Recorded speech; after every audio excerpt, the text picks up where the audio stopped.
راديو إرنا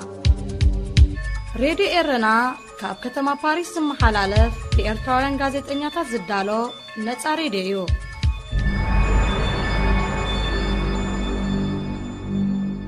سلامتا نايبصحكم أب كل قرنات عالم تركبو زخبركم سمعتي راديو إرنا لومي ربع 29 قنبوت كل تشحن 19 يو ناي زعلت زي سمناين مدبات عالم كميالون تطعمون مس علتاو زينا تواهيدو كغربيو سناي مكتال كينيا إرتراوين سدتنياتات ناب هاجران كملسا بيت فرد وسينو إثيوبيا شدشت هاجرات زحوسه كارتا أفريقيا بجيجا مزرقحة تتصاريو كم زلا فليطا سعود عرب سلاسة قنبات هبزكايد وعلى هاجرات عرب قطر كتساتف عدمه قريب الله هذه إذاعة إرنا ناب زرزر زينا مسنسجر بيت فرد كينيا بزي حقينا بتهاجر زات وين نزبلن إرتراوين دك نستيو ناب هاجران كملسا كم زوسنة مع كان زينا ستاندرد حبيرو بوليس كينيا دك نستيو زركبهم 22 سدتنياتات ب10 حموشتو قنبتيو أب ماكينات تسعيننا تقعزا تيكاب زتبالي أوراق ودنا حيزون اتن إرتراوين حتى تعقبا مخانن زملكتات أبغان قداين بلعلواي كوميشن سدتنياتات حبرات هاجرات كتساريو حتيتو أب إرترا مزلو كنتا سبعو مسالات ناب هاجران كملسا كم زي كألاون أرديو انتغنت بيت فردي اتن دك نستيو بزي حقاو مسجار زاتوين بمبال ناب عدن كملسا وساني حليفو منيستر قدات وصا إثيوبيا أبز سالست زي زرقحو ني إثيوبيان سومالن ني كونغو كينشاسان كونغو برازافيلن كومدما ني سودانن دوب سودانن زحواوسه كارتا أفريقيا بوقعي يغريتا حديتلو نتي غوغي كارتا كاب كفلي كارتا تاغر كم زوسدو زحبره منيستر قدات وصا إثيوبيا نتي استفصمه جيغا يتصاريو كم زلو أفليتو اتي إثيوبيا زرقحتو غوغي كارتا بزيكاتن شدش هاجرات متحواسو نرسم محدار سوماليلاند دما كم ناص هاجر زساليو إذا فتسامي زن منجز سوماليا كم زقطع كونتا تقلته منجز إثيوبيا بوقع يقريتا محتاتون اتفتسامي زخونة بوليتيكا وعلامة زي بلون تراجيقا مخالون دحر متكاسوغنا منجز سومال كال مجلسيا هبلون قبل لندن زركب ينباسي إثيوبيا نيرتران إثيوبيان زحوسه كارتا دحر مزرقعو بوقع يقريتا كم زحتته زذكريو زي تفلالي بوليتيكنياتات غازيتنياتات تطابقت سبعو مسلات نتفتنياتاتن سيفيكاوين محبراتن إثيوبيا نيرتران إثيوبيان زحوسه كارتا كزرقعو بتدغاغاميوم زرايو أب سعود عرب صباح 30 قنبوت أبزكايد هتصو على هجرات عرب قطر كتساتف عدمه قريب الله نقول سلمان بن عبد العزيز آل سعود أبتيا ميكا زكايد وعلى هجرات عرب نغساتف نأمير قطر تامين بن حمد الثاني وقعو عدمه كم زغربلو منيسر قدات وصات هاجر أرقاقيتو اتنقوس نأمير قطر عدمه زغربلو زلو بسعود عرب استمرحي هجرات عرب أبلعلي قطر زصنعو أقدا كالاي عامتو كمل ورحي تاريفو أبزلو أوانيو قطر قديمة كاب سعود عرب عدمه كم زي قرب لها كتقلت سنحا انتقونه منيسر قدات وصاي ب26 قنبت أبزرقحو مقلتي اتي كاب نقوس سالمان استلاك عدمه بمنقدي حلافي متحقاز بايتو هاجرات وشمت عرب نأمير قطر كم تركبه أفليتو سعود عرب قدا إيران الشغالي كوينلو أبزلو أوان نأمير قطر ناميكا معداما اتي تسنحا مسحاب كبقع زلو أدليت زنفت مخانو تنتنتي امتو قطر أبتي نقدا يمن سودان صومال سوريان إيراننا ملكيتو ززتي هتصو على هجرات عرب كتساتف مخانان زي مخانان أين تسرتن أمانغو سعود عربن قطرن استفترة مكفال إيرترا نتركبن هجرات قرن أفريقيا ناب حدش ناي محزنت مشماو دفا في إيوان كم زلو يفلت زي خبركم سمعتنا زينا بزي تفتسملو كتسيلو علم كم يالو كسعبيو مكتالكم دقي معدم راديو إرنا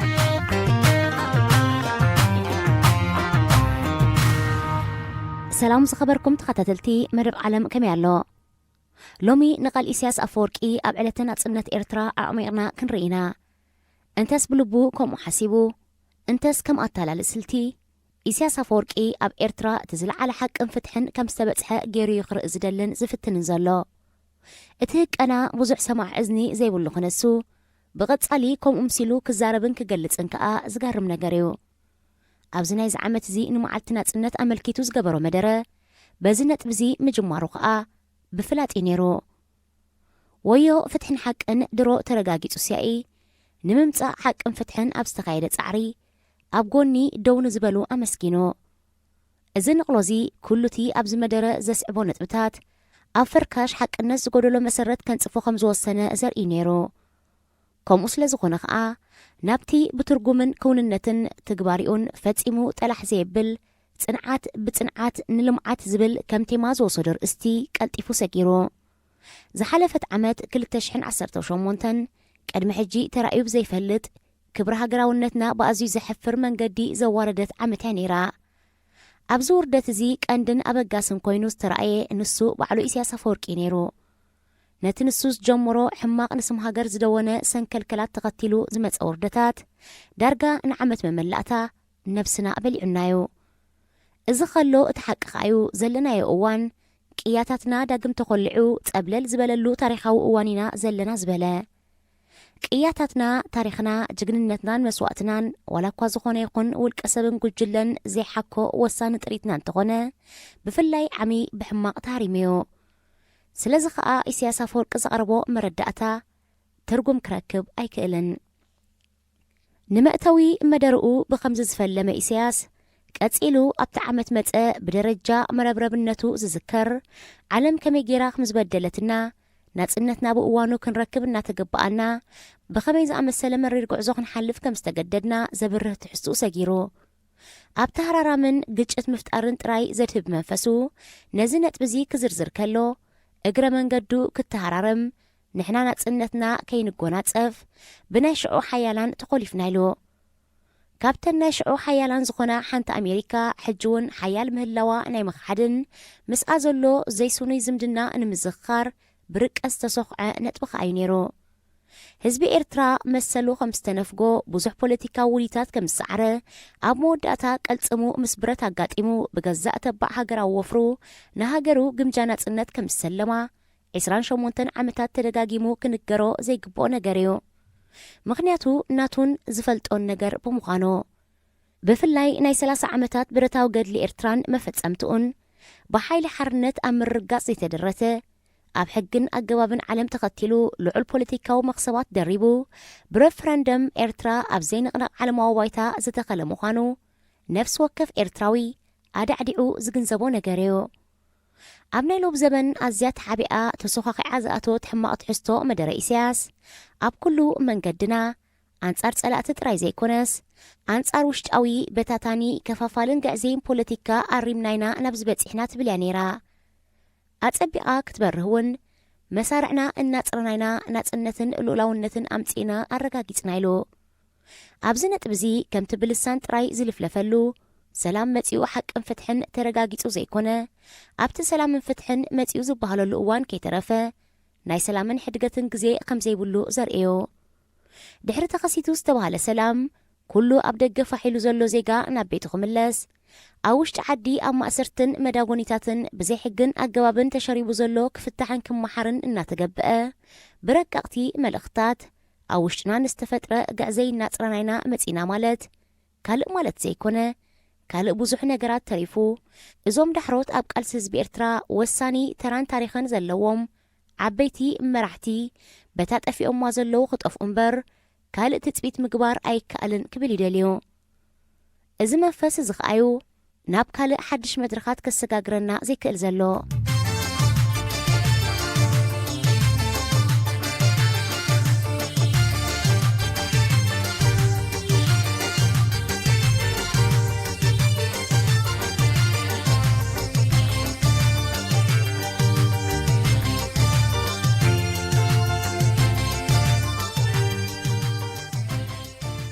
መራሒ ኤርትራ ኢሳያስ ኣፈወርቂ ኣውራ ጸገሙ ንኹሉ ኩነታት ሃገር ምስ ነብሱ ጥራያት ተኣሳሲሩ ይርኢ ምዃኑ እዩ። መዓት ዘይተኣደነ ንእስነት ብልሕን ፍልጠትን ዜጋታት ዘይወሕዳ ኤርትራ ከም ምኻን ንሱ ጥራይ ዝዕድላ ሃገር ገይሩ ምሕሳቡን ብኡ ምኻዱን ነታ ሃገር ብዘይ መጠን ጐዲእዋዩ። ንሱ ንኹሉ ግዜ ኣብ ስልጣን ክህሉን ንሱ ጥራይ ክመርሕን ዝፈሓሶ መንገድታት ዜጋታት ኤርትራ ንሞት ማእሰርትን ስደትን ተቓሊዑ ንዕድል ዕቤት ሃገር ከዓ ትሕቲ መሬት ነቒቱ። ኣብ ከምዚ ግዜያት ሕፍረት ብዘይብሉ መንገዲ ኣነ ዝብል መንፈስ ኢሳያስ ብዝተፈላለየ መልክዑ ተደጋጊሙ ክረአን ክምስከርን ድሕሪ ምጽናሕ ኣብዚ ናይ ሎም ዓመት መደርኡ ከም ሕላገት ህዝቢ ኤርትራ ምሲሉ ጠዊጠዋዊው ናብ ነብሱ ብምምላስ ኣነ ኩሉ ዝገብሮ ኣይተንበርከኽኩን ኣይንብርከኽን ከኣየ ክሳብ መወዳእታ ዝኽፈል ክኸፍለ ዝብል ናብ ሓደ ሰብ ዝጸበበ ዳርጋ ተስፋ ዘይብሉን ናይ ኣበትኹ መልእኽቲ ሂቡ ወዳጀ ዘረባ ዘብልዮ ከምዚ ኢሉ ንሱ ብሓይልን ተሃዲዳትን ኣይንርዕድን ኣይንንብርከኽን ንሸፈጥን ዓለቕን ኣይንርዕምን ንወሽለኽለኽን ቆልመፅመፅን ክብረተይን ክብረታተይን ኣይሸይጥን ተጸበበ ኣይጭናቕ ተተረረ ኣይስነፍ ሰሪሕ ኣይደክም ረሃፀይን ደመይን ህይወተይን ኣይበቅቕ ክሳብ ዕላማይ ዝጭብጥ ኣይሕለልን መራሒ ኤርትራ 28 ዓመታት ዘጋጠመ ተንኮላትን ፍሕሶታትን ሎም እውን ኣይነጠሮን ንምንታዩ በዘን ቃላት እዚአን ኣእዛን ዜጋታት ዘደንቁር ልክዕ መልስን ግምትን እውን ክርከቦ ኣይክእልን ዘሎ ንህዝቢ ኤርትራ ዕረፍቲ ብዘይህብ ተጻብኦታት ጆሆ ሒስካ ንምጽዓዱን ምስናፉን ትርጉም ኣልቦ ፈጠራታት ግጭታት ዶባት ናይ ጠቐነ እገዳ ቁልዕ ወተሃደራዊ መጥቃዕትታት ውዲታት ናይ ፍልሰት ኩናት ምንጻልን ምስይጣንን ስነ ኣእምራዊ ወረራት ዝተኻየደ በደል መንከ መብነኖ ብዘይካ ጽንዓት ህዝቢ ኤርትራ ዘብሊሎ እወ ንኹሉ ብዘድልን ዘየድልን መንገድታት ዝተገተረ ፈተነታት ዝሰዓረ ዋጋ ዝኸፈለ ህዝቢ ኤርትራዮ እቲ ሕቶ ግን ስለምንታዩ እዚ ህዝቢ እዚ ብመጠን መስዋዕቱን ሃገራዊ ተወፋይነቱን ዝግባእ ክብሪ ዘይወሃቦ ንምንታዩ ኣዝዩ መሰረታዊ መሰላት ዝተነፍጎ ንምንታይ ኸ መመሊሱ ንኸይስስን መመሊሱ ዓዶ ሓዲጉ ተበታቲኑ ከም ዝተርፍ ዝግበር ሎሚ ኣንጻርቲ ኢሳያስ ዝመርሖ መንግስቲ ብዙሕን ሓያልን ከድምዕ ከዓ ተስፋ ዝግበረሉን ሓያል ኣብ ደገ ዝርከብ ህዝባዊ ተቃውሞታት ኣጸቢቑ ይበራታዕ ኣሎ ከምቲ ኩላትና ዝተዓዘብናዮ ከዓ ኢሳያስ ኣብ ዝሓለፈ ዓመት ከም ጠላዕ ፖለቲካ ዝተጻወተላ ሓንቲ ወረቐት ብኽብሪ ሃገር ዝገበራ በደልያ ነይራ ሓያላት መራሕትን ተጋደልትን ብሰንኪ ተዛሪቦሞ ዝተባሃለ ቃላት ትሕቲ ጉድጓድ ሰፊሮም ዘለዉ ካብዚ ኢሳያስ ኣብ ኣዲስ ኣበባ ዝተዛረቦ ቃላት ዝኸፍእ ስለ ዝነበረ ኣይኮነን እዚ ኩሉ ፖለቲካዊ ምዕባለታት ህዝቢ ክነቅሕን ነገራት ከስተብህልን ሓጊዙ ስለ ዝኾነ ንመሪሕነት ኢሳያስ ከቢድ ፈተነታት ይግትረሉሎ ንሱ እውን ይፈልጦሎ ስለዚ ከዓ ኣብ ናይ ሎም ዘመን መደርኡ ንናጽነት ብመግለጺታት ክደራርዓን ንጽንዓት ህዝቢ ኤርትራ ደጋጊሙ ክዝክሮን ዝተገደደ እቲ ዝሕዝን ነገር ኢሳያስ ኣብ ብዙሕ ንጥፈታቱ ስራሕ ፍንጥሕ ዝሰልጦ ምዃኑ እዩ ምስ ኣብይ ተራእዩ ዘይፈልጥ ዓወት ተጎናጺፍና ዝመልእኽቱ ዘሕንኽ ሸብዳዕዳዕ ክሳብ ነቲ ግዜ ምስ 91 ምንጽጻር ወሲድዎ እዩ ካብ ኣስመራ ተራእዩ ዘይፈልጥ ሂስቶርያ ኣብ ኣዲስ ኣበባ እውን ብቓላት ዝተሰነየ ካልእ ዕብዳን ተራእዩን ደጋጊሙን ክነሱ ሎም ዘለናዮ ግዜን ሃዋህውን ናይ ባህታን ሓረርታን እኳ እንተኾነ ንዘሎና ብድሆታት ከደብዝዝ ግን ኣይግባእን ክብል ተሰሚዑሎ ዓረብያ ቅድሚ ፈረስ ምስራዕ ዝበሃል ከምዚዩ ንሕና መስዋዕቲ ዝኸፈልናሉ ብሕጊ ከዓ ዝተፈርደልና መሬትና ምእካብ ካብኡ ሰጊርና ኣብ ንጹር ብሕግታት ዝምእዘን ዝምድናታት ምጽማድ ዝሕሸና ከሎ እንቋዕ ደኣ ወያነ ተሳዕረት ኣብ ዝብል ንመሰረታዊ ጠለባትና ንጎኒ ዘጸግዕ ኣተሓሕዛ ዓመት ሙሉ ኣሕሊፉ ሎሚ ካብ ባህታን ሓረርታን ክንወፅእ ኣሎና ምባሉ ብሓቂ ዶ እቲ ነገር ድሕሪ 1 ዓመት ተረዲእዎ እዩ ወይስ እታ ኣብ ባህታን ሓረርታን ዝተሽከርከረት ዝምድና ከይዳ ተበላሻያ ዝፍለጥ ነገር የለን ብዋጋ ሃገር ዘሽከርከረ ዓበድበድ ንዝዓቢ ናይ ዶብ ጉዳይ ውዒሉ ሓዲሩ ከይጨበጦ ብዘይፍረን ተተሪፉ በቃ ኣኸለ ዕርበት መሪሕነት ኢሳያስ ዘረጋግጽ ክስተት ክኸውን ማለት እዩ እቲ ከብዲ ዝቐርጽ ንህዝቢ ኣብ ቀጻሊ መኸተ ዝቖርን መትከሉ ከበርኻ እዩ ሕጂ እውን ምስ ኢትዮጵያ ዳግም ጸገም እንተመጺኡ ኣብ ዓቃል ምውህላል ዝተመርኮሰ ልቦናሎ ክብል ከይሓነኸ ተዛሪቡሎ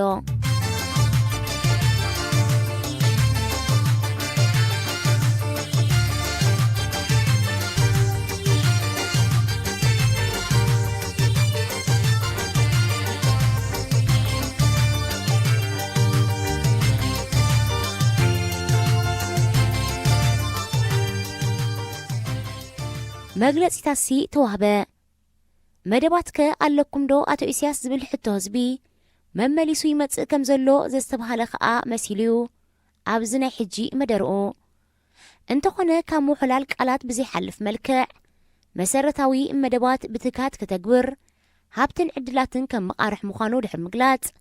ማይ ብኩሉ ንሰብ ንሕርሻን ኢንዱስትሪን ዘገልግል ኮይኑ ክዳሎ መደብ ኣሎ መንገዲ ባቡርን ሻምብቆታት ነዳድን ክመሓየሽን ክስረትን መደብ ኣሎ ወደባትን ገማግምን ንውሽጣዊ መደባቱ ኣበራቲዑ ኣብ ሰፊሕ ሽርክነታዊ መደባት ክነጥፍ መደብ ኣሎ ጸዓትን ኤሌክትሪክን ካብ ሕርጊጎ ተስፋ ስለ ዘይብሉ ተስፋ ብዘለዎ መንገዲ ክበጋገስ መደብ ኣሎ ስሉጥ ብቑዕ መጓዓዝያን መራኸቢታትን ክህሉ መደብ ኣሎ መንበሪ ኣባይቲ ክሳብ ብቴክኖሎጂ ኣሰኒኻ ነባር ፍታሕ ክርከቦ መደብ ኣሎ ኣገልግሎት ጥዕናን ትምህርትን ብዕዉት መልክዑ ክኸይድ መደብ ኣሎ ዲናሞ ሃገር ዝኾነ ጸጋ ሰብ ክስስን መደብ ኣሎ እዚ ሰብ እዚ ክንደይ ዘይትግበር መደብ እዩ ዘለዎ ዝገርም ነገር እዩ ኣብ ኩሉ ቃለ መሕትቱ መግለጺታቱ ወትሩ ተማሂርና እዚ መደብ ኣሎና ክብል እምበር ክመሃርን መደባት ከተግብርን ኣይተረኣየን ሓንሳብ ሰቢና ንሃንጽ ሓንሳብ ሃገሪና ንሃንጽ ክብል ዘሕለፎ ናይ 28 ዓመታት መዋእል ጉዕዝኡ ኣይካብዚ ኣይካብቲ ሓዲግ ኮይኑ ተሪፉሎ ሎሚ ንኢሳያስ ተሪፋቶ ዘላ ሓንቲ ዕድል ልሙጽ ምስግጋር ክገብር ነዚ ኣንጻሩ ተበራቲዑ ዘሎ ድምፂ ተቃውሞ ህዝቢ ጽኒሉ ሰሚዑ የሓይሽ ዝተባህለ ምላሽ ክህብያ ብሰናይ ዘርእተ ወልደ ዝተዳለወ መደብ ዓለም ከመይ ኣሎ ኣብዚ ይዛዘም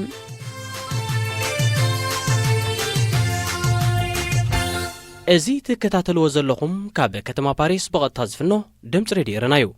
ንምዝኻሩ ቀንዲ ነጥብታት ዜና ከስማዕኩም ቤት ፍርዲ ኬንያ ብዘይ ሕጊ ናብቲ ሃገር ዝኣተዋያን ንዝበለን ኤርትራውያን ደቂ ኣንስትዮ ናብ ሃገረን ክምለሳ ከም ዝወሰነ ማዕከን ዜና ስታንዳርድ ሓቢሩ ፖሊስ ኬንያ ደቂ ኣንስትዮ ዝርከቦም 22 ስደተኛታት ብ15 ግንቦት ኣብ መኪና ተጻዒነን እናተጓዓዛ ቲካ ኣብ ዝተባህለ ኣውራ ጎደና ሒዝወን እተን ኤርትራውያን ሓተት ዕቑባ ምዃነን ዘመልከተ ጠበቐን ጉዳየን ብላዕለዋይ ኮሚሽን ስደተኛታት ሕቡራት ሃገራት ክጻረዩ ሓቲቱ ሚኒስትሪ ጉዳያት ወጻኢ ኢትዮጵያ ኣብዚ ሳልስተ እዚ ዝዘርግሖ ንኢትዮጵያን ሶማልን ንኮንጎ ኪንሻሳን ኮንጎ ብራዛቪልን ከምኡ ድማ ንሱዳንን ደቡብ ሱዳንን ዝሓዋወሰ ካርታ ኣፍሪቃ ብወግዒ የቕሬታ ሓቲትሉ ነቲ ጉጉይ ካርታ ካብ ክፍሊ ካርታ ሃገር ከም ዝወሰዶ ዝሓበረ ሚኒስትሪ ጉዳያት ወጻኢ ኢትዮጵያ ነቲ ዝተፈጸመ ጌጋ የጻርዮ ከም ዘሎ ኣፍሊጡ ስዑድ ዓረብ ጽባሕ 30 ግንቦት ኣብ ዝካየድ ህጹጽ ዋዕላ ሃገራት ዓረብ ቀጠር ክትሳተፍ ዕድመ ኣቕሪባትላ ንጉስ ሰልማን ቢን ዓብደልዓዚዝ አል ስዑድ ኣብቲ ኣሜሪካ ዝካየድ ዋዕላ ሃገራት ዓረብ ንኽሳተፍ ንኣሚር ቀጠር ታሚም ቢን ሐማድ አልታኒ ወግዓዊ ዕድመ ከም ዘቕረበሉ ሚኒስትሪ ጉዳያት ወጻኢት ሃገር ኣረጋጊጹ ቀጠር ኣብቲ ንጉዳይ የመን ሶማል ሱዳን ሶርያን ኢራንን ኣመልኪቱ ዝዝቲ ህጹጽ ዋዕላ ሃገራት ዓረብ ክትሳተፍ ምዃናን ዘይምዃናን ኣየነጸረትን እዚ ድምፂ ሬድዮ ኤረና እዩ ተጥዕሙ ምስ ሬድዮ ኤረና ኣብዚ መደብ እዚ ንማሕበራዊ ህይወት ዘንጸባርቑ ጽሑፋት ግጥምታት ድርሰታትን ዋዛታትን ዝቐርቡ ኮይኖም ኣብ ህይወት ንዘጋጥሙ ጸገማትን ኣፈታትሖምን ኣመለኻኽታና መዓልታዊ ህይወትና ተዘክሮታት ንእስነትን ካልእ ንኣጠማምታና ውልቃዊ ህይወትና እናንጸባረቐ ዘዘናግዕን ምኽርታት ዝልግስን መደብ እዩ ተጥዕሙ ምስ ሬድዮ ኤረና ዝኸበረን ዝዓዘዘን ሰላምታና ተቐበሉ ፍትዋት ተኸተልቲ መደብና ከመይ ቀኒኹም እዚ ተወትር ረብዑ ዝቐርበልኩም መደብኩም መደብ ተጥዕሙ እዩ ንሎሙን ከምቲ ልሙድ ንዓኹም መዘናግዕን ምህርን ዝበንላይ ትሕዝቶ ዳሊና ኣብ መደብ ሰዓትና ተረኺብና ኣለና ክሳብ ፍጻሜ መደብና ምሳና ሓቢርኩም ብኽብሪ ክጸንሑ ዝዕድመኩም ኣዳላውን ኣቕራብን መደብ ተስፊት ዮሃንስ እየ ሰናይ ምክትታል ሬድዮ ኤረና ሬድዮ ኤረና ካብ ከተማ ፓሪስ ዝመሓላለፍ ብኤርትራውያን ጋዜጠኛታት ዝዳሎ ነጻ ሬድዮ እዩ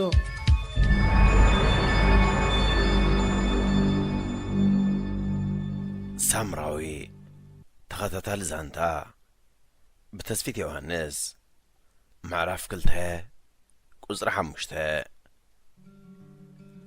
ምንባር ድንቂ ነገር እዩ ክሰምዕ ከሎ ሳምራዊ እዋ ምንባር በጽቡቕን ሰናይን ሸነኹ ርኢና እሞ ድማ ምስኩንነት ክንራጸም ስለ ዘይከኣለና ምንባር ድንቂ ነገር እዩ እንተዘይበልና ነቶም ህይወት ከተሰንፎም ኣብ ገምገም ዘለዉ ደፊእና ከም ምጽዳፍ ክቝጸረልና እዩ ግን ድማ ንምትብባዕ ተባሂሉ ከንቲ ስብከት ክስበኽ የብሉን እናበለዩ ዝዛረብ ሳምራዊ ንሕና ደቂ ሰባት መን ክምህረና ከም ዝኽእል ዘይንፈልጥ ውሕዳት ኣይኮናን መምህር ኣብ ክፍሊ ኣትዮ ክምህር ከሎ ካብ ተምሃርኡ ዝቐስሞ ፍልጠት ልዑል ምዃኑ የስተውዕሎ ዶኸውን ሓዝበል ክንምህረካ ስለ ዘይብልዎ ዕላዊ ትምህርቲ ኣይቈፅሮን ግንካ ካብ መን እንታይ ተቐቢሉ ዳ ኣይዘክሮ እምበር ብሓፈሻው ግን ብዘይተረድኦ ኣገባብ ብዙሕ ይመሃር እዩ ሓደ ሰባት ድማ ነቲ ዝቐሰምዎ ፍልጠት ብውሽጦም እናተሓጐስሉ ብግዳሞም ግን ዝኾነ ምልክት ዘየርእዩ ኣለዉ ከም ዝበሉ ሰባት ዝተገብረሎም ወይ ድማ ዝተማህርዎን ምንጽብራቕ ኣይተዓደሉን ኩል ግዜ ተቐበልቲ እዮም ምሃብ ካብ ምቕባል ዝበልጽ ወይ ዝያዳ ሓጐስ ዝፈጥር እንተኾይኑ ኣብቲ ሓጐስ ዝረኽቡሉ መንገዲ ምጓዓዝ ኣይጀመሩን እቲ ፈለማ ክንካፈሎ ዘለና ኣብ ጅባና ዘሎ ትሕዝቶ ወይ እውን ኣብ መሶብና ዘሎ እንጀራ ኣይኮነን ንዕኡ ንምክፋል ጸገም ዘይፈጥርን ብኽፉት ልቢ ክንገብሮ ዘኽእለና ካልእ ጥበብ ኣሎ ፈለማ ፍቕሪ ክንካፈል ኣለና ፍልጠት ድማ ንዘርእ ነዚ ንምግባር ኩል ግዜ ቁርባት ክንከውን ይግባእ ብፍቕሪ ዝነቕሐ ሰብ ሰናይ ንምግባር ኣይእግሞን ፍቕሪኸ ነቕሓት የድልዮ ድዩ ትዕድል ፈጣሪ ዶ ኣይኮነን ዝብል ሰብ ኣበይ ክሳኣን ኢሉ ብረገጽ ግን ፍቕሪ ንቕሓት ይሓትት እዩ ንቕሓት ክበሃል ከሎ ደረጃ ትምህርቲ ምቑፃር ኣይኮነን ንሓውኻ ብዝሃብካዮ ኽብሪ ንሓብትኻ ብዝለገስካላ ሓልዮት ንኸባቢኻ ብዝገበርካዮ ሰፍ ዘይብረዚን ዋጋ ተግባራዊ ዝኸውን ውሽጥና ብዝቖረሉ ወይ እውን ንውሽጣዊ ሓጐስካ ክትብል ትኸፍሎ ዘየባትኽስኽናይ ነገር ብፍቕሪ ምስ ነቓሕካዩ ተግባራዊ ዝኸውን ውሽጥኻ ገለ ነገር ኣብ ስምዖ ድማ ብፍቕሪ ሙቐት ዝፈጥረሉ ሰብ የድልዮ ኣብ ዙርያና ንዘሎ ሰብ ክብሪ ዘይምሃብና ንሓድሕድና ከም ዘይንከባበር ይገብር ንሰብ ዝያዳ እናፈለጥካዮ ብትኸደሉ ዝያዳ እናኽበርካዮ እንተተጓዒዝካ ካብኡ እውን ዝያዳ ኽብሪ ትረክብ እሞ ብፍቕሪ ተኣሳሲርካ ብሓጐስ ክትነብር ቀሊል ይኸውን ምስትውዓል ስለ ዝጐድል ደኸውን ነቲ ምሳና ዘሎ ብልጫታቱ ክንመዝን ዓቕሚ ዘይህልወና ኣብ ርሑቕ ንዘሎ እምበር ኣብ ቀረባና ንዘሎ ኽነድንቕ ዘይምኽኣልና ሞራል እናተዋሃብና ክንነብር ካብ ዘይሓገዘና ቀንዲ ምኽንያት እዩ እዚ ንርእሱ ፍልጠት የድልዮ ኣብ ከባቢና ዘሎ ፍልጠት ዝያዳ ክንፈልጦም ክነስፍሖን ይግባእ ኣብ ኢድካ ዘሎ ወርቂ ዳርጋ ጨርቂ ዝብል ምስላ ነዚ ዝገልጽ መስለኒ ንኣብነት ኣዝያ ለባም መስተውዓሊት ፈቃር በዓልቲ ቤት ትህልወካ እሞ ነቲ ኹሉ ዘለዋ ጽቡቕ ነገር ግን ካባኻ ካብ በዓል ቤታ ንላዕሊ ብደገን ዝፈልጥዋ ሰባት ደሚቑ ርአዮም ኣብ ኢድካን ዘሎ ነገር ዘይተስተውዕል እንተ ዳ ኾንካ ነቲ ክትረኽቦ ትምነዮ ድማ ምስ ረኸብካዮ ከተስተማቕሮ ዓቕሚ ይህልወካን እዛ ወርቂ ዝኾነት በዓልቲ ቤትካ ክትህባ ዝግባእካ ኽብሪ ብዘይምርካባ ካባኻ እንተሪሕኻ ወርቂ ምዃና ምስኣንካያ ትፈልጥ እዚ ድማ ፍልጠት በቲ ኣብ ሕይወትና ዘሎ ጸጋታት ክጅምር ኣለዎ ንብሎ ሰብ ስለምንታይ እናኸደ ኸሎ ዕንቀፍ ዝረግጾ ዘሎ ዘይኮነ ርሑቕ ስለ ዘማዕዱ እዩ ዝዕንቀፍ ነዚ ኸይኮነ ኣይተርፋን ወይ ዝረለምለም ወትሩ ሰምረ ወደይ ዘለና ንርአ ምንባር ዓብ ነገር እንድዩ ፍቕርኸ ጸጋዶ ይኮነን ስጋ ቦይ ለሰምረ ወደይ ብዘለና ኽነመስግን እዩ ዝግባእ ዝብልኦ ሎሚ ዳ መሬት ከም ኣፍ ዑንኪ ጽብብ ኢላተን ምጥፋእ ሳምራዊ ንዓቕልን ፈታቲንዎ እምበር ኣዝየን ጸዋር ሰበይት እየን ምስ ኢዮብ እናተጠማመቱ ብቖላሕቲ ዓይኒ ይዕብልሉ መሰረት ባጽዕ ምስ ከረይ ተመልሰን ናብራ ዛሕዛሕ ኢሉ ኣኽሊ ብጐረርአን ምሕላፍ ኣብዩ ኣትደ በጃ ኽባብልዕ ኸይትሓሚ ካብ ሕጂ እንዳሓር ዘይትበልዕ እንተ ኾይንኪ ኣነ እውን ኣይበልዕኒ ክብለን ከሎ ኢዮብ ሓጐሰይ ጸጊበን ዳለይ እንተ ጠሜዳ ዘይበልዕ ንዕዳ ዝወደይ እናበላ ብሓይሊ የብልዖ ሰምራውን ኢዮብን ኣብ ባህርያቶም ብዙሕ ፍልልይ ዘለዎም ሳምራዊ ዝያዳ ምስ ዳዊት ይመሳሰሉ ዝፈላለዮም ግን ሳምራዊ ዓቃባዊ እዩ ዳዊት ከዓ ዝተረኣዮ ንምዝራብ ድሕር ዘይብል ዝያዳ ድማ ፈታዊ ክዕሶ እዩ ዳዊት ሓራይ ኢሉ ተላኢኹ ይፈልጥን ካብ ገዛ ምስ ወፀ ግን እጣዓስሞ ነቲ መልእኽቲ ገብሮ ሰምራዊ ግን ሓራይ ባህል እዩ ደገ ምስ ወፀ ድማ ኣይኮነን መልእኽቱ ኸተግብር ኣይዝኩረን እኳ ሓደ መዓልቲ ኣስመረት ንኹሉ ነገሮም ኣስተውዒላ ኣታ ዳዊተይ ካብ ገዛ ክትወፅእ ኸለኻ ሓራይ ኢልካ እንተትወፅእሲ ንኹልና ጽቡቕ ምኾነ ምኽንያቱ እቲ መልእኽቲ ንስኻ ትሰርሖ ኣለኻ እቲ ምርቓ ኸዓ ሰምራዊ ሓውኻ ወስደሎ ኢላቶ ነይራ ካብቲ መልእኽቲ ንላዕሊ ጥዑም ምስማዕ ይበልጽ ትብሎም ነይራ ብኸምኡ ድማያ ንሳምራዊ ፈውሲ ልበይ ትብሎ ብወገን ወይዘሮ ለምለም ግን ኢዮብ ኩል ግዜ ቀዳማ እዩ ብረግጽ ከዓ ጉድለት ክትረኽበሉ እውን ዘሸግረካ ሰብ እዩ ሓንቲ ጸገሙ ምስቲ ጸገም ናይ ስድራ ቤት ዝተተሓሓዘ ክኸውን ይኽእል ንትምህርቲ ካብ ብቖልዑ ቀዳምነት ኣይህቦን ንዑ ዘሕስቦን ድቃስ ዝኽእልኦን ከመይ ገይሩ ሰሪሑ ስድራ ቤቱ ይኣሊ ጥራዩ ሓላፍነት ዕድመ ይፈለን እዩ ወይዘሮ ለምለም ኣብ ትምህርቱ ኸተኩር ብቐጻሊ ምኽረ ንልግሳሉ እኳ እንተነበራ ተማሂሩ ዝፈትሖ ጸገም ግን ኣዝዩ ነዊሕ ግዜ ከም ዝወስድ ኣብ ሓሳቡ እናተመላለሰ በቃ ኣነ ሰሪሐ ስድራይ ክሕግዝ ኣለኒ ኣብ ዝብል መደምደምታ ዓሊቡ ከም ቈልዓ ኸይነኣሰ ድማ ናይ ቡንኪ ናይ ሽኰርኪ ምባል ጀሚሩ ኣብ ምንባር ሓላፍነት ምውሳድ ጥራይ ዘይኮነ ትገብሮ እንትኾድን ምፍላጥ ፍልጠት ዘለዎ ሓላፍነት ክትስከም ሕግዘካ ናይ ኢዮብ ቀዳማይ ሃቐና ዓቕሙኻ ዘፍቅዶ ስድራኻ ምሕጋዝ ኣብ ርእሱ ወትሩ ተሽከርክር ንሰላምታ እኳ ግዜ ዘይሂብዎ ክፋል ቤተሰቦም ክዕዘብ ከሎ እንተስ ለሚድዎ እንተስ ባህርያት ወዲ ሰብ ከም ዘለዎ ተቐቢልዎ ክሓርቕ ኣይረአን እኳ ደኣ ነውኒው ሰላም እብሎም እዚ ነገር ድማ ሳምራውን ዳዊትን ኣይቅበልዎን ግን ከዓ ተገዳስነት ንዝግደሰልካ ጥራይ ዘይኮነ ነቲ ዘይግደሰልካውን ኣብ ልዕሊኡ ግዳሰ ከም ዘለካ ምርኣይ ወድቀት ዘይምዃኑ ብግብሪ የርእዮም ንሳምራዊ በጃኻ ሰምራዊ ሓወይ ላዕላ ትርአ ኣደይ መመሊሳ ትጉህላ ልዕሊ ዓቕምኻ ምሕሳብ ጽቡቕ ኣይኮነን ይብሎ ነይሩ ሳምራዊ ግን ኢዮብ ሓወይ ኩል ግዜ ዝደጋግመልካ እንተሎ ከማኸ ዓይነት ሓዊ ምርካብ ማለት ንዘለካ ጐደሎ ከም ዘይተስተውዕለሉ ኢኻ ትኸውን ናትካ ነገር ከም ዘለዎ ኾይኑ ኣነ ግን ሳምራዊ ኾይነ ምንባር ጅምረሉ መዓልቲ ኣመና ናፊቕ ኣለኹ ሎሚ ንሳምራዊ እናጠበርክዎ ጽባሕ ሎሚ ኮነትን እናበልኩየ ዘታሎ ዘለኹ ኢዮብ ኣብ ከምዚ ኩነታት ምርድኡ ክሳብ ዝስእን ድንግርግር ይብሎ ከመይ ማለት እዩ ንሳምራዊ እናጠበርክዎ ዝነብር ዘለኹ መንዲ ሳምራዊ ባዕሉ ንባዕሉ እናጠበርኩ ነብር ኣለኹ ከመይ ዝዘረባ እናበለ ብውሽጡ ነዊሕ ተሳቒ እዩ መሰረት ጐደናታት ባጽዕ ክዘውር ቀኒይዎ ንዝረኸቦ ሳምራዊ ዝበሃል ኣይትፈልጡ እንዶ እናበለ ኸጣይቕ ሕለቱ ወፂኡ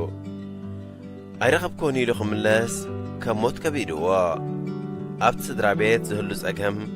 ቀሊል ከም ዘይከውን ስለ ዝተረድአ ስኑ ነኺሱ ክደልዮ ቐኒዩ ሓቦ ደኣ የንቀሳቕሶ ነይሩ እምበር ገንዘብ ናይ መምለሲ ጥራይ ኣትሪፉ ጥሜት ተጻዊርዩ ዝቕጽል ዝነበረ ዛይድ ኣብቲ ምሸት ሳምራዊ ዝብል ስም ጽዋዕ ሰሚዓ ናብቶም ተኣኪቦም ዝነበሩ ተመሊሳ ከተጣይቕ ጀሚራ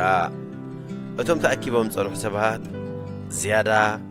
በቲ ዝነበረ ዓቕምቶም ቈልዑ ይድነቑ ነበሩ نقالاتهم ببحدنا العلو أدناقتهم قلتو انت زبل سمراوي بلا حدا زبزح زحزوا قال من البات زود تسأليل انت دا خوينو مخنيات من سألالون سخاتكم مخانكم أي فلتكم من كي تغنو سنحلهم دما سبعلو يسألالني قال اننا العلو كابت بوتا كخد غلو نتقودنا تتقمت إلهم قلت مبالا يقرفون ساب كم استشفنا شويتيو صباغيو بوشتيو صباغ نايتهم قولوا دما نويح تشفينو مبار وشت أو صباغ يمسي شويتي نيرو لومجن صباغ قات أمينا يسامراو ممساء زلوهم تحستو قلوز كوينو أمون قوزي سامراوين زايد حفتوا معدي رأيا كم زابرك زهارة موسم بيدو زحزو تطراي مسؤولو زايد جن كترقا قصيات للز نبرات سامراوي بزي أخيدو زي بحال نعمان سنايتن بتهواق تفانيو كابت خبابي شرب بلا زايد سامراون تبلت أبزن يرمبر أبزن هالكيز بالسبسينا سامراوي أزغلو نعلللو نعمان وين سنايت زي نقرم بزحزان تالو بغندو عبقاقسوي هاي فلتون شعوب تهواق كفانوهم كلغن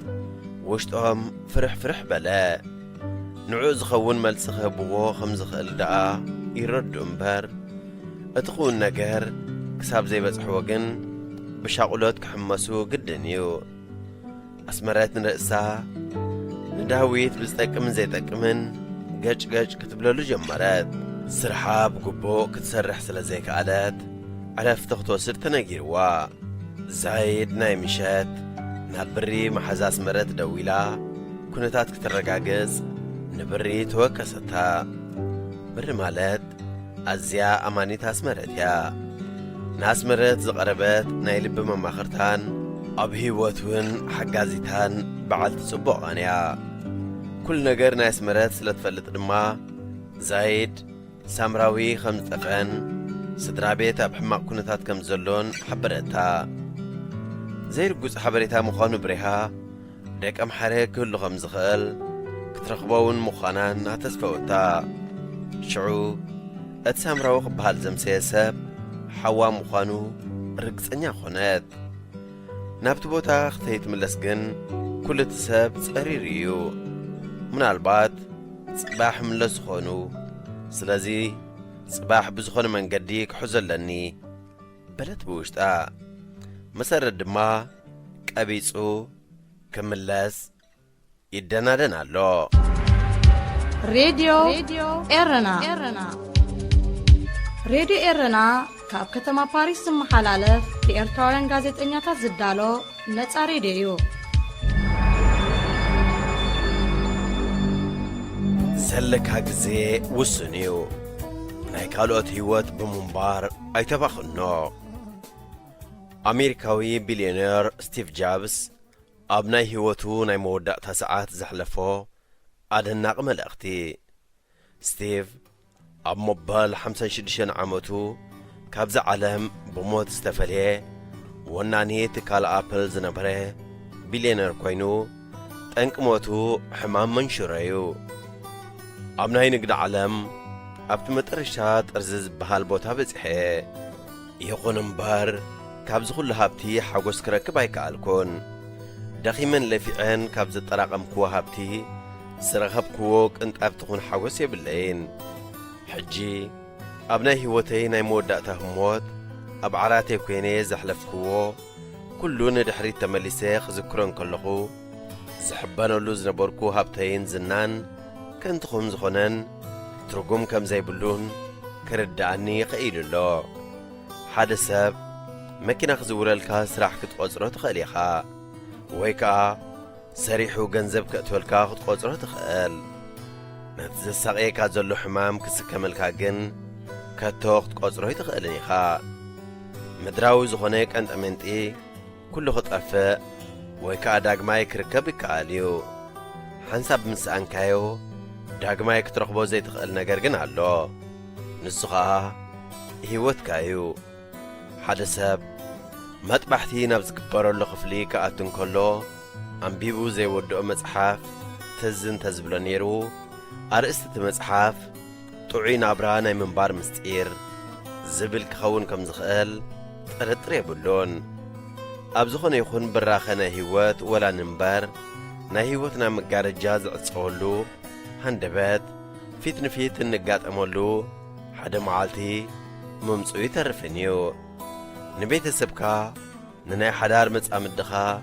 أعرختخا ناي فقرو رشام برلوم نجزاء رسخا تخناخنن مسكالو أتكا توعزم دناي خلخا النعبنا خنكيدن كلنا ترقم هيوات مستردعنا كبر ساعات يكون حسر ساعات كلتي عينة ساعات زنقرنا قزي حاد خمز خنينا نردا أب جبانا حزنين نخيد محفودا كبر يكون حسر كلتيو جنزب مقمات يسرحو ناي حدا مليون مكينة زويرنا وايون ناي 100 شح اترحكات ناي من قدي ايك ايرنيو كور مستستينا يكون حسر مسته اتسخرانن دحر سخران زمت حمام رأسن جن كله حدايو لو تقبلون أبقفي حجزانا بيرنا أبس أبيب أتموا لو تزبهالي بلون كل حدايو وشت أو حقوس بنوات يكون بمجايز نجارات كم زي ركاب شعو كرد أكايو أبن فاريت أبناي كبر بوتها وكفبال وياب ترى بوتها أتانا فاريت انت تبلاشي أمو أنقلق إلى وريداغ تحمشاشين كلا بمعرى إخاها ناب كل توردن تحمشاشين حق إنيا حقوس دركاب مس بيتساب مس عرخون أزمادن بزهلوكا وقب زخونة زي منو جزيت رحيو مسؤام بقت تحلفو جزي بقت العلو على لنس أوتان بقت زمرو مزمور بقت تسحقو سحاق حق إنيا بهتا تركب إخا كنرسعو زي بلنا حقتات بزعبه هيوت علو دقها هبتمات كخونو واي تمهرام انت غيلكا كما يحقسات كخونو خمز خولو مهرام مسعبيو ناي نبرت تقمي زي كونه ناي بهتا تقمي صبوق هيرو كبر هلوميو مقبخا كم فوست مقبا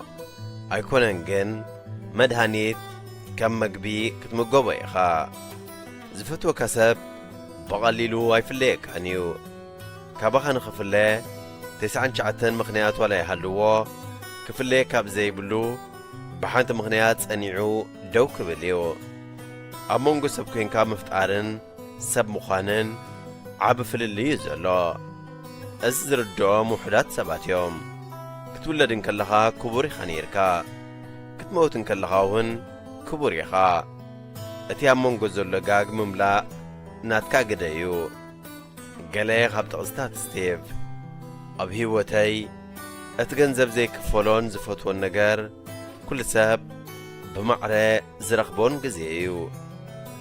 نزحلفو 3 عمتات نقول جواب بمتنساء مثلي يا مستياتنا رأخو ننبسي كم زبلا نباركو اندحر لومي معالتي نايمو دقتانا هيوتي ساعات كوينا نزالو معالتي كجبرا زقبان نجردو كجبري أتملسين تخطط معالتات اندحرياي فالكوينو قال نجار كغير كنزلني شعيز ردا جزي خاوس سنيو سلازي نايكال سب هيوتنا نبركاي تبخنو حد جزي نابرا بماتو نجيرو عبرسخا جب كبلكا خاليو يخون مبار أمنتاي تسآن ترجم ممر مكولن تسفاي هذه إذاعة إرنا. هنا إذاعة إرنا الدولية. دبتر يحزي تاريخ كاري زي أتخو غزا زي خوحكو دبري زي جنسلكو مصحف زي فحركو خوحي اللان قد حق جن كنت يجيغانو سرح تقيا حتيته ملس جن ويكا كلهم يبلوني أنا مونتا غير كيد نغالو توكس اللوغا معسكر دندن اللوغا فقدو اللو غندي جيجنነት ዝፈጸሙ ሓደ እኳ ታሪኹ ዝልግሰለይ ስኢነ ኩሉ በቃቕ ታሪኹ ንምዝንታው ብዘይ ፍሬና መበገሰይ ተመሊሰ ናብ ገዛይ ናብ ቤተይ ነቦይ ተወኪሰዮ ታሪኹ ክጸውየኒ ወይከ ኣቕብጽ እቲ ምኽንያት ኣርሚሙኒ ድሓር ግን እቲ ምስጢር በብቑሩብ በሪሁለይ ኣቦይ ሎሚ ግድነት እቲ ኣብ ግንባር ጊንዳዕ ዝፈጸምካዮ ቕያ ክትነግረኒ ኣለካ ትሪኢለ ተዛረብክዎ ኣራዩ ቐለጥጥቖ ናይ ክንደይ ጀጋኑ ገዲፍካሲ ነዛ ዘይጠቅም ፍጻመ ተገዲስካላ ሰብኣይ እንተ ኾይንካ ኬድ እንዶ ናብ በዓል ሃጃም ኬድናቶም ዛንታ ጸሓፎ ብኣናሻዊ ድምፂ ገሰጸኒ ስማዕ ኣቦ ኣነ ኹዑስ ኣይኮንኩን ንስኻ ናብኦም ተቐልዓኒ ንሳቶም ከኣ ናባኻ መልሱኒ ተረባሪብና ሕርቃኒ ሰማይ ዓረገ ሓቆም ታሪኾም ከይተበላሽዎ ምሕጫሕጭ ቀጸለ ነነነኖ ኢሳያስ እምበር ርእስኹም ኣበላሽዎ ኣታወላዕ ስርዓት ግበር ብኽፉእ ኸይጠፍእ ዓይኑ ኣፋጠጠለይ ኣቦ ዓሻ ኢኻ ምሽ ተሓስበኒ ዓሻ እንዲኻ ሕጅስ ተገንጨረለይ ብኸመይ ደ ከምኡ ኾይነ ዝስማዓካ ኢሳያስ ዝሓድሽ ወለዶ ትርጉም ከም ዘይብሉ ገይሩ ስለ ዘእመነኩም ኮይ ኣታወላዕ ስርዓት እስከ ግበር ኢሳያስ ሃገር ዘምፀእ ኮይ በይኑ ድምፂዋ በይኑ ክጽዋዕ ስለ ዝደለየ ግን ንስኻትኩም ጅግንነትኩም ንኸይትዛረቡ ኣፍኩም ዓጺኩም ውዕለኻ ምጽዋይ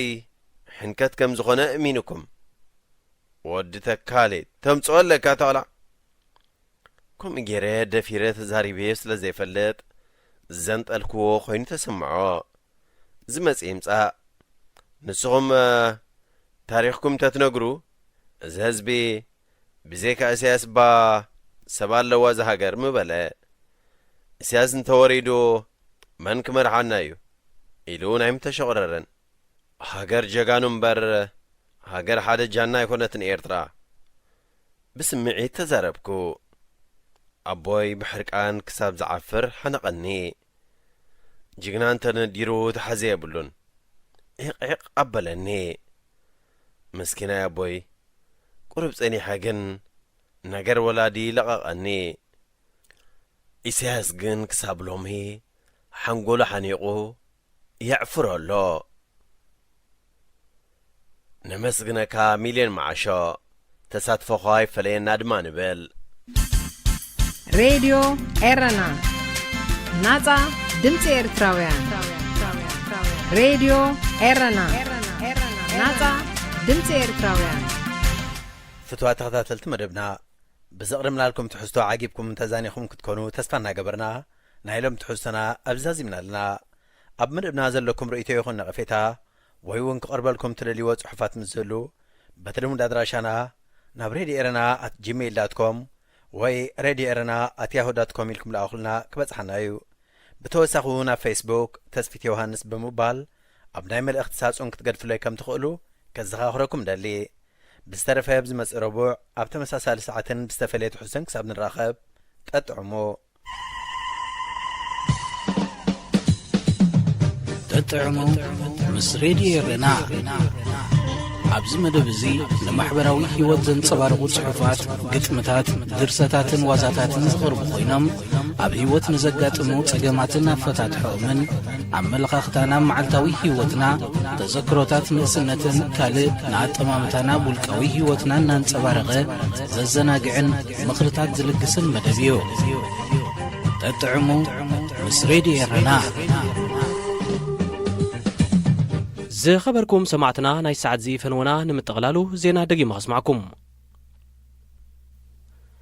ቤት ፍርዲ ኬንያ ብዘይ ሕጊ ናብቲ ሃገር ዝኣተዋያን ንዝበለን ኤርትራውያን ደቂ ኣንስትዮ ናብ ሃገረን ክምለሳ ከም ዝወሰነ ማዕከን ዜና ስታንዳርድ ሓቢሩ ፖሊስ ኬንያ ደቂ ኣንስትዮ ዝርከቦም 22 ስደተኛታት ብ15 ጉንበትዩ ኣብ መኪና ተጻዒነን እናተጓዓዛ ቲካብ ዝተባሃለ ኣውራ ጎደና ሒዝወን እተን ኤርትራውያን ሓተት ተዕቑባ ምዃነን ዘመልከተ ጠበቐን ጉዳየን ብላዕለዋይ ኮሚሽን ስደተኛታት ሕቡራት ሃገራት ክጻረዩ ሓቲቱ ኣብ ኤርትራ ምስ ዘሎ ኩነታት ሰብኣዊ መሰላት ናብ ሃገረን ክምለሳ ከም ዘይክእላ እውን ኣረድዩ እንተኾነት ቤት ፍርዲ እተን ደቂ ኣንስትዮ ብዘይ ሕጋዊ ምስጋር ዝኣተዋየን ብምባል ናብ ዓደን ክምለሳ ውሳኔ ኣሕሊፉ ሚኒስትሪ ጉዳያት ወጻኢ ኢትዮጵያ ኣብዚ ሳልስተ እዚ ዝዘርግሖ ንኢትዮጵያን ሶማልን ንኮንጎ ኪንሻሳን ኮንጎ ብራዛቪልን ከምኡ ድማ ንሱዳንን ደቡብ ሱዳንን ዝሓዋወሰ ካርታ ኣፍሪቃ ብወግዒ ይቕሬታ ሓቲትሉ ነቲ ጉጉይ ካርታ ካብ ክፍሊ ካርታ ሃገር ከም ዝወሰዶ ዝሓበረ ሚኒስትሪ ጉዳያት ወጻኢ ኢትዮጵያ ነቲ ዝተፈጸመ ጌጋ የጻርዮ ከም ዘሎ ኣፍሊጡ እቲ ኢትዮጵያ ዘርጋሓቶ ጉጉይ ካርታ ብዘይካትን 6 ሃገራት ምትሕዋሱ ንርእሰ ምሕዳር ሶማሊላንድ ድማ ከም ናጽ ሃገር ዝሰኣለዩ እዚ ፍጻሜ እዚ ንመንግስቲ ሶማልያ ከም ዘቆጥዕ እኳ እንተተገልጸ መንግስቲ ኢትዮጵያ ብወግዒ ቅሬታ ምሕታቱን እቲ ፍጻሜ ዝኾነ ፖለቲካዊ ዕላማ ዘይብሉን ተራጌጋ ምዃኑን ድሕሪ ምጥቃሱ ግና መንግስቲ ሶማል ካልእ መግለጺ ኣይሃበሉን ኣብ ለንደን ዝርከብ ኤምባሲ ኢትዮጵያ ንኤርትራን ኢትዮጵያን ዝሓወሰ ካርታ ድሕሪ ምዝርግሑ ብወግዒ ቅሬታ ከም ዝሓተተ ዝዝከር እዩ ዝተፈላለዩ ፖለቲከኛታት ጋዜጠኛታት ተጣበቕቲ ሰብኣዊ መሰላት ነጠፍተኛታትን ሲቪካውያን ማሕበራትን ኢትዮጵያ ንኤርትራን ኢትዮጵያን ዝሓወሰ ካርታ ክዝርግሑ ብተደጋጋሚዮም ዝረኣዩ ኣብ ስዑድ ዓረብ ጽባሕ 30 ጉንቦት ኣብ ዝካየድ ህጹጽ ዋዕላ ሃገራት ዓረብ ቀጠር ክትሳተፍ ዕድመ ቀሪቡላ ንጉስ ሳልማን ቢን ዓብደልዓዚዝ አልስዑድ ኣብቲ ኣብ ሜካ ዝካየድ ዋዕላ ሃገራት ዓረብ ንኽሳተፍ ንኣሚር ቀጠር ታሚም ቢን ሓማድ አልታኒ ወግዓዊ ዕድመ ከም ዘቕረበሉ ሚኒስትሪ ጉዳያት ወጻእቲ ሃገር ኣረጋጊጹ እቲ ንጉስ ንኣሚር ቀጠር ዕድመ ዘቕርበሉ ዘሎ ብስዑድ ዓረብ ዝተመርሐ ሃገራት ዓረብ ኣብ ልዕሊ ቀጠር ዘጽንዖ እገዳ ካልኣይ ዓመቱ ክመልእ ወርሒ ተሪፉ ኣብ ዘሎ እዋን እዩ ቀጠር ኣቐዲማ ካብ ስዑድ ዓረብ ዕድመ ከም ዘይቀረበላያ ክትገልጽ ጸኒሓ እንተኾነ ሚኒስትሪ ጉዳያት ወጻኢ ብ26 ጉንበት ኣብ ዘርግሑ መግለጺ እቲ ካብ ንጉስ ሳልማን ዝተላእከ ዕድመ ብመንገዲ ሓላፊ ምትሕጋዝ ባይቶ ሃገራት ወሽመጥ ዓረብ ንኣሚር ቀጠር ከም ዝተረከበ ኣፍሊጡ ስዑድ ዓረብ ጉዳይ ኢራን ኣሻቓሊ ኮይኑሉ ኣብ ዘሎ እዋን ንኣሚር ቀጠር ናብ ሜካ ምዕዳማ እቲ ዝጸንሐ ምስሓብ ከብቅዕ ዘለዋ ድሌት ዝእንፍት ምዃኑ ተንተንቲ ይእምቱ ቀጠር ኣብቲ ንጉዳይ የመን ሱዳን ሶማል ሶርያን ኢራንን ኣመልኪቱ ዝዝቲ ህጹጽ ዋዕላ ሃገራት ዓረብ ክትሳተፍ ምዃናን ዘይምዃናን ኣይነጸረትን ኣብ መንጎ ስዑድ ዓረብን ቀጠርን ዝተፈጥረ ምክፍፋል ኤርትራ ንትርከበን ሃገራት ቀርኒ ኣፍሪቃ ናብ ሓድሽ ናይ ምሕዝነት ምሽማው ደፋፊእዎን ከም ዘሎ ይፍለጥ ዝኸበርኩም ሰማዕትና ናይ ሰዓት ዚ ሓፈሻዊ ትሕዝቶና ኣብዚ ተዛዚሙሎ ስለምከታልኩም ደጊምና ንመስግን ሰላም